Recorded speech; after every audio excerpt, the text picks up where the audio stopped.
Ay, hello guys! Nandiyan pala kayo. Ngayong araw sana wala dapat tayong service. At nandito lang tayo sa bahay. Medyo hapon na nga eh.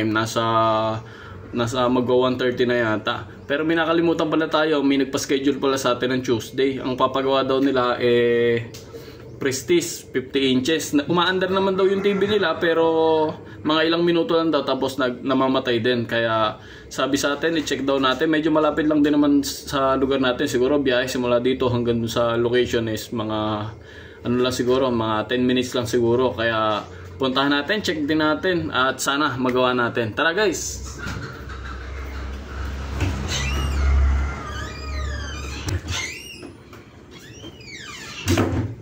Guys, hindi na tayo gano'n nag-BS dahil puntahan na natin dahil nagmamadali tayo. Tara guys, let's go!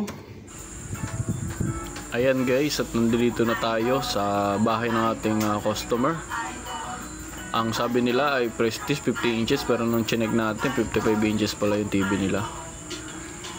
Ayan. Diyan tayo, medyo nagtagal tayo sa pag-testing kasi nandyan tayo, halos mabot tayo ng matagal siya bago magloko. Pero after mga 30 minutes yun, nagloko na rin siya. Lumabas na yung problema niya. Ayan. Nag-blackout na po yung LCD nila. Blackout yung screen. Totally blackout. Pero mapapansin nyo, may sounds pa rin siya. Kaya estimated natin problema is backlight. Kaya check natin kung talagang backlight ba problema o supply ng backlight ang problema dun sa board. Yan, medyo inaninag ko. Pero yan, binuksan na nga natin yung unit. Tinignan natin. Ayan, medyo parang may nakita tayo na konting may problema.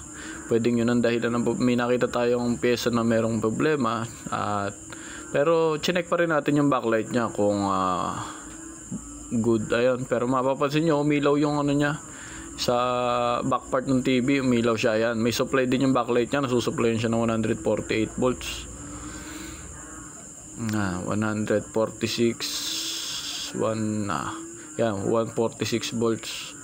Kaya ibig sabihin good yung backlight natin. Pero tetesting pa rin natin. Subukan natin reparin yung board. Yung nakita natin ang problema kanina, re-reparin natin. Tignan natin kapag yung pyesa na nakita natin na sira ay pag pinalitan natin at hindi na nagloko yung TV, ay okay na siya. Hindi na siya magloloko. Ibig sabihin sa board problem lang talaga yung problema nung TV nila. Ayan, at sinasalpak na natin.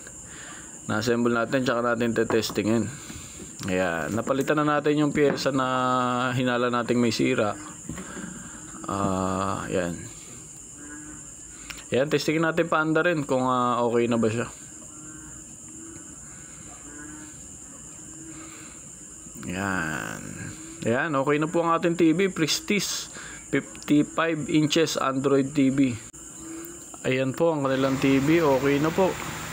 Prestige 55 inches. Maraming salamat po sa panonood.